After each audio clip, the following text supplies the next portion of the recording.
in the book of Revelation 10, there's this unwritten, it's sealed message.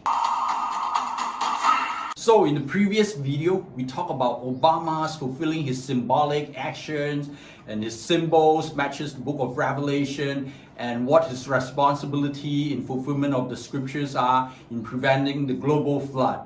And today, we're going to talk about the greatest mystery ever in the book of Revelation. In the book of Revelation 10, there's this unwritten message to all people. But it's not written in the book of Revelation. It's sealed. It's the seven thunders. So when the angel proclaimed the seven thunders, John was not allowed to write it down. That has become the mystery for ages. So on that morning, I was praying and God gave me a vision of Obama. His action matched exactly like the book of Revelation and his symbols matches. So at that time, I knew instantly what I'm to look for during his inauguration address. He will say something like, there will be no more delay, because that is what the angel's swearing is all about. There will be no more delay. So his message will start something like, there will be no more delay. And in his inauguration speech, that's what he did. On this day, we gathered because we have chosen hope over fear, unity or purpose over conflict and discord. On this day, he said that again, on this day, we come to proclaim an end to the petty grievances and false promises, the recriminations and worn out dogmas that for far too long have strangled our politics.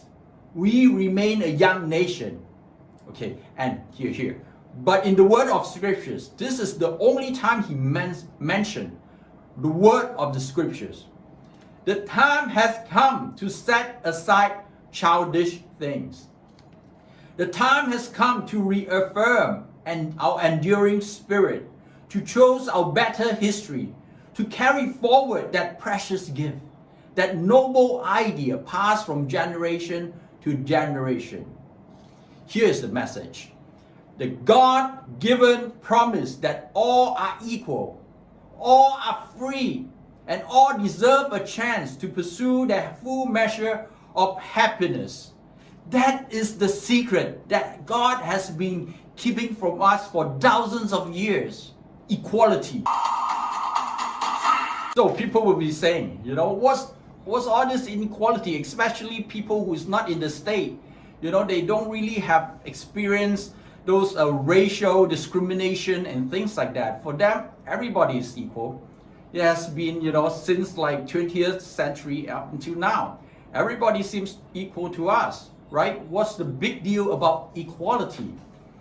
But the Bible never said anything about equality for mankind since day one. Look, Genesis 3:16. Your desire will be for your husband and he will rule over you. That's for Eve.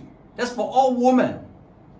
And even in the New Testament, you'll be saying, hey, Jesus changed that. In the New Testament, they say something different. Wrong. 1 Corinthians 14:34. As in all the churches of the saints, the women should keep silent in the churches, for they are not permitted to speak, but should be in submission.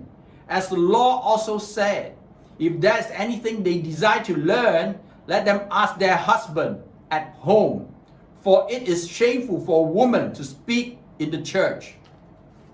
Ephesians 5:22-23. Wives, submit yourself to your husband as you to the Lord. So here, God is ordering wives, submit to your husband. It's like you submitting to Christ, the Lord. And in Genesis 9:24, cursed be Canaan, the lowest of slaves will be to his brothers. Noah is cursing his grandson, and all his generation. So they are slaves. And in the New Testament, it continues. Ephesians 6:5, slaves, obey your earthly masters with respect and fear. and with sincerity of heart, just as you would obey Christ. So here again, God is ordering all the slaves, all the people of slavery to obey their masters. It's not equal. This is discrimination. And it has never been nullified. Up until 20th January 2009, when Obama, symbolically representing the angel of Revelation 10 in the Bible, proclaiming that all men, all women, all humanity are equal. Here's the thing about Revelation 10. It talks about in the days of Noah. Two things. One is the global flood. The other is about slavery. Because all these two events happened in the days of Noah. And what Obama did is to fulfill all these prophecy about Revelation 10. Prevention of the great global flood and also proclaiming equality. On 20th January 2009, he declared that all humanity is equal in fulfillment of the scriptures. And he himself personally symbolized that he has become the president of the greatest nation on this planet, the first African American to become the president of the United States of America.